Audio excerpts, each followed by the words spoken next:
Mummy जी, देखिए मीनाक्षी ने अभी तक भी कपड़े नहीं सुखाए हैं। ज्यादा देर तक मशीन में पड़े रहेंगे तो सिलवटें पड़ जाएगी और प्रेस वाले को ज्यादा पैसे देने पड़ेंगे।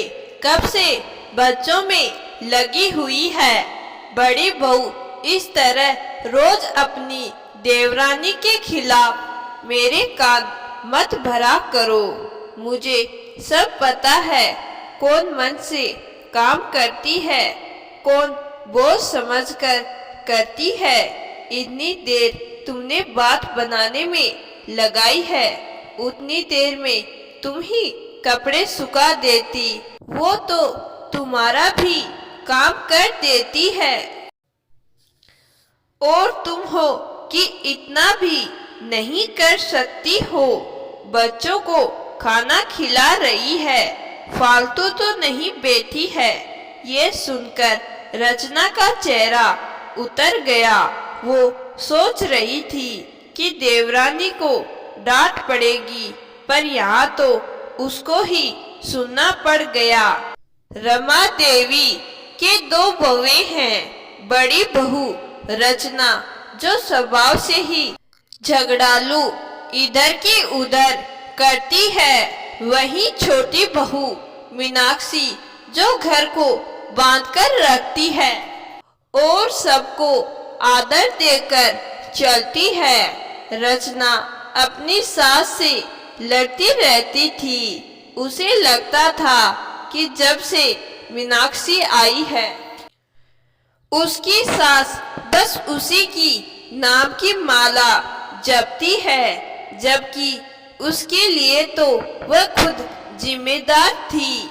अपने हिस्से का काम करके वो कमरे में बंद होकर टीवी देखा करती थी, जबकि मीनाक्षी सारा काम निपटाकर अपनी सास के पास बैठती थी। उनके सिर और पैरों की भी मालिश कर दिया करती थी। सास की अलमारी भी कभी कभी जमा देती थी।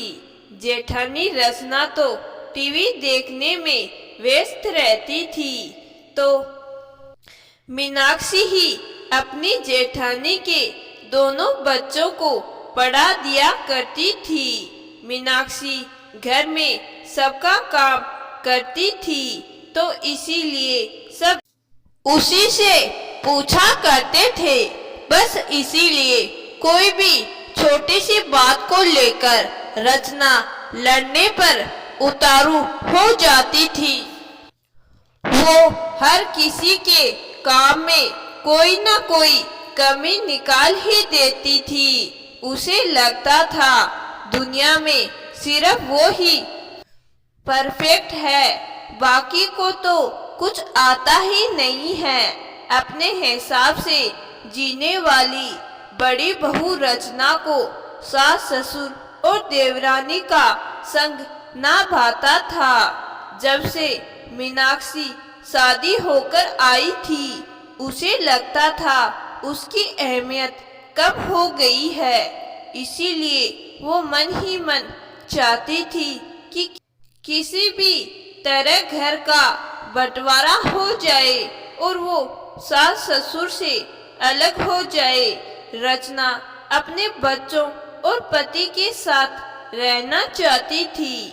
वो अपने पति रवि से अलग होने को कहती है, पर रवि समझाता है अलग होना तो कोई समाधान नहीं है।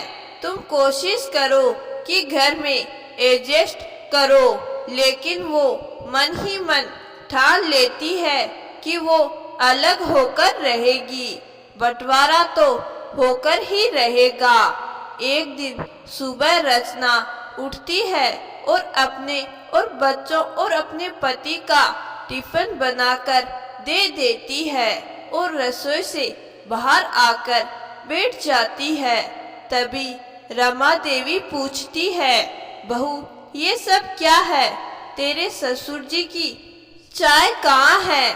और तूने मीनाक्षी के बच्चों का टिफिन नहीं बनाया, सबको देर हो रही है।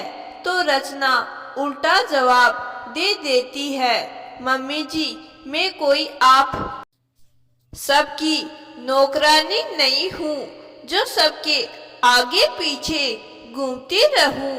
रसोई खुली पड़ी है, जिसको चाय चाहिए वो बना ले, और जिसके बच्चे को टिफिन चाहिए वो खुद बना ले।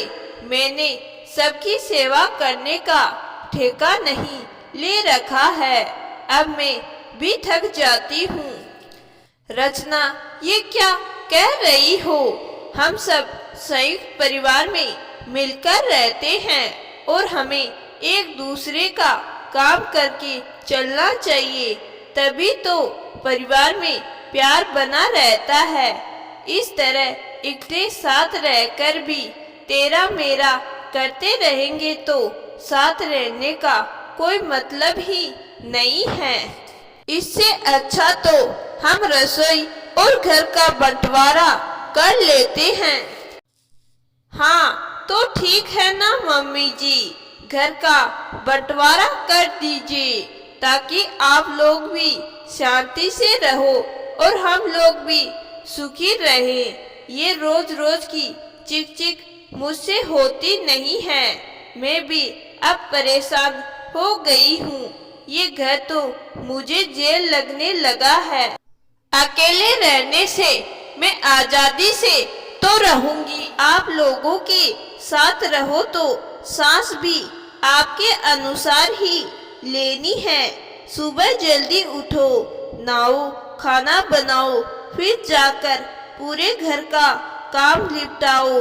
अपनी मर्जी से ना रसोई में कुछ बना पाते हैं और ना ही कहीं घूमने जा सकते हैं। मेरी तो जिंदगी ही बंद कर रह गई, उस पर भी ताने सुनो। ये सुनकर रमा देवी भी बोलती है, बहू तू कभी 8 बजे के पहले तो कभी उठती ही नहीं है, काम तो तू सारा अकेले भी नहीं करती है। मैं और मीनाक्षी भी बराबर लगे रहते हैं। मैंने तुझे कभी घूमने से मना भी नहीं किया। हर रविवार तो तू बच्चों को मेरे पास छोड़कर सिनेमा घूमने जाती है। मैंने तो कभी तुझे बांधकर नहीं रखा। फिर ये तेरी मर्जी है, तू अलग रहना चाहती है तो रह ले। मैं इनसे कहकर घर का बंटवारा कर देती हूँ। वैसे भी अब तुम लोग समझदार हो गए हो, बड़े हो गए हो, अपनी गृहस्थी और बच्चों को खुद भी संभाल सकते हो। मीनाक्षी दोनों की बातें सुन रही होती है और वो जानती है कि भाभी बहाने बना रही है, झूठी बातें बना रही है। मम्मी जी एकदम सच कह रही है, वो भी जब से शादी होकर आई है मम्मी जी ने कभी बंदिश में नहीं रखा। बहुओं को अपने हिसाब से जीने की हमेशा आजादी दी है। मीनाक्षी अपने पति सचिन को यह सब बताती है और कहती है, इस तरह घर को मत बिखरने दो। भैया भाभी और हमारे बच्चे हम सब साथ ही मिलकर रहेंगे, बंटने में तो सबका ही नुकसान होगा। परिवार इकट्ठा रहेगा तभी तो मजबूत और आदर्शवादी कहलाएगा।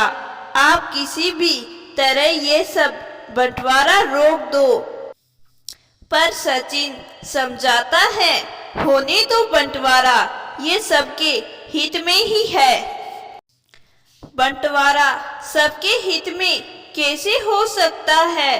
परिवार का बंटवारा अच्छा नहीं है। मीनाक्षी तुम ज्यादा मत सोचो, हमसे बड़े मम्मी पापा है और भैया भाभी है, हम तो छोटे बेटे बहू है। हम क्या कर सकते हैं? बड़े भाई रवि को पता था कि ये बंटवारा सिर्फ रचना की जिद की वजह से हो रहा है। वो ही मम्मी से पंगे लेती है, किसी के समझाने से भी कुछ समझती नहीं है। इसीलिए रोज रोज के झगड़े से अच्छा है कि अलग हो जाए। पर फिर भी वो ऐसा जताता है कि पापा बंटवारा कर हम दोनों को इस घर से निकाल रहे हैं। वो छोटे बेटे बहू को ज्यादा चाहते हैं। रमा देवी और उनके पति मिलकर बंटवारा कर देते हैं। इस घर के अलावा एक और घर होता है जो उसी शहर में होता है। वो घर किराएदारों से खाली करवाकर रवि और रचना को दे दिया जाता है और दुकान के भी 2 हिस्से कर दिए जाते हैं। रचना अपने पति और बच्चों को लेकर दूसरे घर में चली जाती है। सास ससुर मीनाक्षी के पास में रह जाते हैं। रचना के बच्चे बड़े होने लगते हैं। वो स्कूल से कॉलेज में आ जाते हैं। अब वो अपने हिसाब से जी रही होती है तो कभी पलटकर अपनी देवरानी के घर पैर भी नहीं रखती है और सास ससुर की खबर भी नहीं लेती। मीनाक्षी सास ससुर के साथ रहकर उनकी सेवा करती है। अब उनके बच्चे भी बड़े हो जाते हैं। रचना अपने बड़े बेटे का विवाह निश्चित कर देती है और ये खुशखबरी नौकरों के साथ अपने सास ससुर को भिजवाती है। दोनों अपने पोते की सगाई से बहुत खुश होते हैं। शादी का कारण भी दोनों भिजवा देते हैं तो रमा देवी नाराज हो जाती है। अपने ही घर के लोगों को भला ऐसे बुलावा देते हैं क्या? हमारी क्या जरा भी इज्जत नहीं? हम उसके दादा दादी हैं, हमारा इतना भी सम्मान नहीं है। तब मीनाक्षी समझाती है, पापा जी हम तो घर के हैं, हमें तो जाना चाहिए। और राहुल तो हमारी गोद में खेला है, हम उसकी शादी में जाएंगे तो उसे बहुत खुशी होगी, नहीं जाएंगे तो दुनिया वाले बातें बनाएंगे। भला समाज और रिश्तेदारों को बातें बनाने का मौका क्यों दे? भैया भाभी खुद नहीं आए तो क्या हुआ? शादी के घर में 10 काम होते हैं। शादी का कारण तो आ ही गया, बुलावा तो आ ही गया है। जिम्मेदारियां तो अलग होने के बाद भी खत्म नहीं होती है। आप तो बड़े हैं तो वहाँ जाना ही चाहिए। हो सकता है इससे रिश्तों में पड़ी दरार दूर हो जाएगी। अपनी छोटी बहू की बात सुनकर रमा देवी गदगद हो उठी। उसकी सारी दुविधा खत्म हो जाती है और वो सब अपने पोते को आशीर्वाद देने के लिए रवि और रचना के घर चले जाते हैं। धूमधाम से राहुल की शादी हो जाती है। अपने पोते की बहू का मुंह देखकर रमा देवी बहुत खुश होती है। वो दोनों को घर पर आने का आमंत्रण देकर घर आ जाती है। 2-3 दिन निकल जाते हैं। फिर रमा देवी अपने बेटे के घर फोन लगाती है तो जवाब मिलता है, दोनों बच्चे हनीमून पर गए हैं। वहाँ से आकर फिर रचना दोनों को सास ससुर के घर नहीं भेजती। तब रमा देवी अपनी छोटी बहू से बोलती है, मीनाक्षी लगता है अलग होने के बाद भी तेरी जेठानी के मन में जो गांठ पड़ी थी वो अभी तक भी खुली नहीं है। तभी तो अलग होने के बाद भी वो ना तो खुद आई और न ही बेटे बहू को आशीर्वाद लेने भेजा। मम्मी जी, कोई बात नहीं, हमने तो अपनी ओर से पूरी कोशिश की थी। हमें तो यही लगा था कि खून के रिश्ते ऐसे ही थोड़ी टूट जाते हैं, अलग हो गए तो क्या, रिश्ते तो हमेशा रहते हैं। आप अपने दिल में कोई मलाल मत रखिए। कुछ समय बाद मीनाक्षी के बड़े बेटे की भी नौकरी लग जाती है और अब वो भी अपने लिए बहू तलाशने लगती है। एक अच्छी सी लड़की मिलते ही उसका संबंध तय हो जाता है। मीनाक्षी बड़ी खुश थी और एक दिन सुबह वो सास ससुर के पैर छूकर बोलती है, मम्मी जी, मैं और सचिन बड़े भैया और भाभी के घर जा रहे हैं। दीपक की शादी का कारण देकर आना है। उनका आशीर्वाद भी तो बहुत जरूरी है। दोनों रचना के घर जाकर कारण दे आते हैं और उनको जरूर आने को कहते हैं। रवि बहुत खुश होता है कि अब हम भी शादी में चलेंगे, पर रचना मना कर देती है। मैं उस घर में कभी कदम नहीं रखूंगी जहाँ से मुझे निकाला गया है। ये तो राहुल की शादी का कारण भी मैंने आपके कहने से नौकरों के हाथ भिजवा दिया था, वरना उन लोगों को बुलाने का मेरा जरा भी मन नहीं था। मुझे तो आश्चर्य हुआ, वो सब मुंह उठाकर चले भी आए। हमारे परिवार से उनके घर कोई नहीं जाएगा। मैंने पैकिंग कर ली है, हम सब बाहर घूमने जा रहे हैं। दीपक की हल्दी की रस्म होती है, सभी लोग हल्दी लगाना शुरू करते हैं, पर मीनाक्षी की नजर अपनी जेठ जेठानी के आने का इंतजार कर रही है।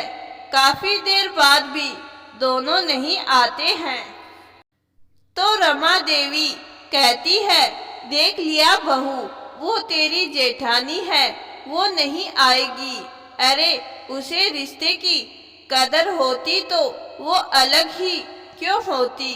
वो तो अपने बेटे की शादी का न्योता देने भी नहीं आई और तू उसके घर भी जाकर आ गई।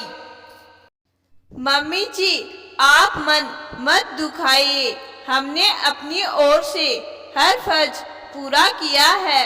हमारे मन में कोई मलाल नहीं रहेगी। कई बार जिंदगी में तेज में आकर हम ऐसा कुछ कर जाते हैं, फिर पछताते रहते हैं कि हमें वो नहीं करना चाहिए था।